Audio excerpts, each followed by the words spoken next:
श्रीशैलेशदयापात्रं धीभक्त्यादिगुणार्णवं यतीन्द्रप्रवणं वन्दे रम्यजामातरं मुनिं लक्ष्मीनाथसमारम्भां नाथयामुनमध्यमाम् अस्मदाचार्यपर्यन्तां वन्दे गुरुपरम्परां यो नित्यमच्युतपदाम्बुजयुग्मरुक्म व्यामोहतस्तदितराणि तृणाय मेने अस्मद्गुरोर्भगवतोऽस्य दयैकसिन्धोः रामानुजस्य चरणौ शरणं प्रपद्ये मातापिता युवतयस्तनया विभूतिः सर्वं यदेव नियमेन मदन्वयानाम् आद्यस्तनः कुलपतेर्वकुलाभिरामं श्रीमत्तदङ्घ्रियुगलं प्रणमामि मूर्ध्ना भूतं सरश्च महदाह्वयभट्टनाद श्रीभक्तिसारकुलशेखरयोगिवाहान् भक्ताङ्घ्रिरेणुपरकालयतीन्द्रमिश्रान् श्रीमत्पराङ्कुशमुनिं प्रणतोऽस्मि नित्यम्.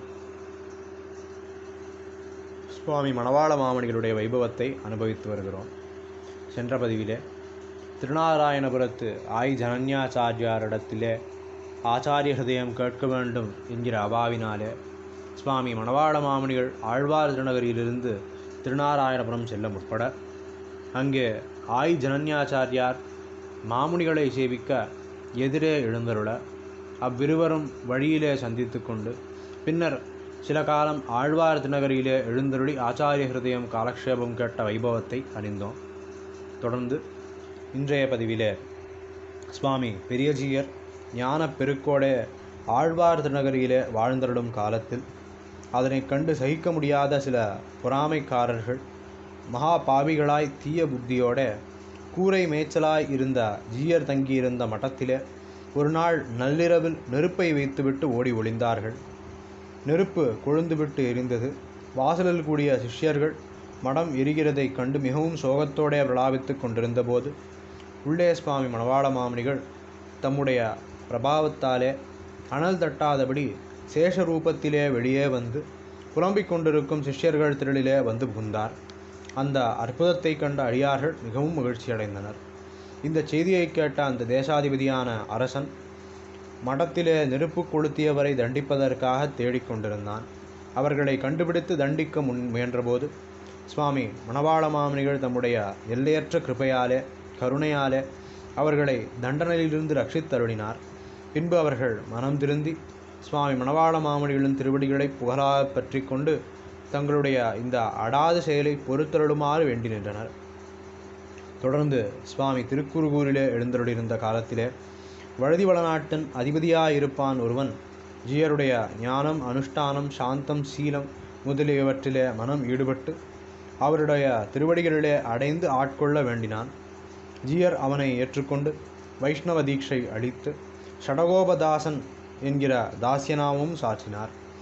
அவனுக்கு அரிய நல் வார்த்தைகளை உபதேசிக்க திருஷ்டபலமான உலகியல் போகங்களிலே கால்பங்கு ருஷியோடையும் அதிருஷ்டமான மோட்சபலத்திலே முக்கால் பங்கு ருசியோடேயும் வாழ்க்கை நடத்த அறிவுறுத்தினார். அவனும் அப்படியே வாழ்ந்து காளமேகன் திருமண்டபம் தொடங்கி திருவீதிகள் திரு எல்லைகள் முதலான அநேக கைங்கரியங்களை ஆழ்வார் திருநகரியிலே சுவாமி நம்மாழ்வார் திருவுள்ளம் உகந்து அருளும்படியாய் செய்து அழகிய மணவாளன் திருமண்டபத்தையும் உண்டாக்கினான். இவை யாவும் சுவாமி மணவாள மாமணிகள் இவரை கொண்டு ஆழ்வார் திருநகரியிலே செய்த திருப்பணிகள். ஆழ்வார் திருநகரியிலே திருப்பணிகள் பூர்த்தியானதும் ஜீயர் திருக்குறுங்குடிக்கு சென்று அங்கே திருவேங்கடமுடையான் என்கிற ஒரு பிராமணனை திருத்தி எம்பெருமானுக்கு அடிமையாக்கி அவருக்கு திருவேங்கடதாசர் என்கிற தாசியநாமம் அளித்து கைங்கரியத்திலே ஈடுபடுத்தினார். அவரே 18வது பட்டம் ஸ்ரீ நரசிம்ம யோகி சுவாமிக்கு உதவியாயிருந்தவர்.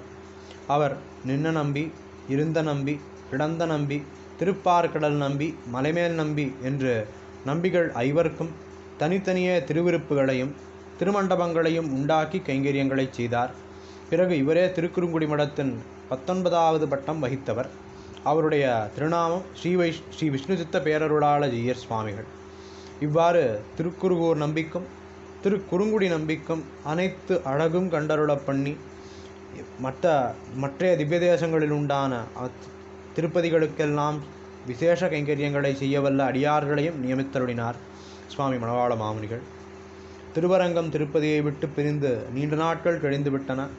பெரியஜீயருக்கு திருவரங்கம் திருப்பதிக்கு திரும்ப எழுந்துள்ள ஆர்வம் மிகுந்து அது ஒரு பாசுரமாய் மலர பிறந்தகத்திற் சீராட்டு பெற்றாலும் தன்னை சிறந்துகக்கும் சீர்கணவன் தன்னை மறந்திருக்கப் போமோ மணவாளர் பொன்னடியை விட்டிருக்கலாமோ கலவியறிந்தால் என்று அப்போதே ஆழ்வாரிடம் அனுமதி பெற்று நேராக திருவரங்கமாநகர் அடைந்து பெரிய பெருமாளை சேவித்த பிறகு விசிஷ்டாத்வைத சித்தாந்த கோட்பாடுகளை மடத்திலே இருந்து பிரச்சாரம் செய்து கொண்டு தாம் சேஷாவதார பூதர் என்பது தோன்ன பெரிய பெருமாள் பரிசரத்திலே சுகமாக வாழ்ந்தருளினார்.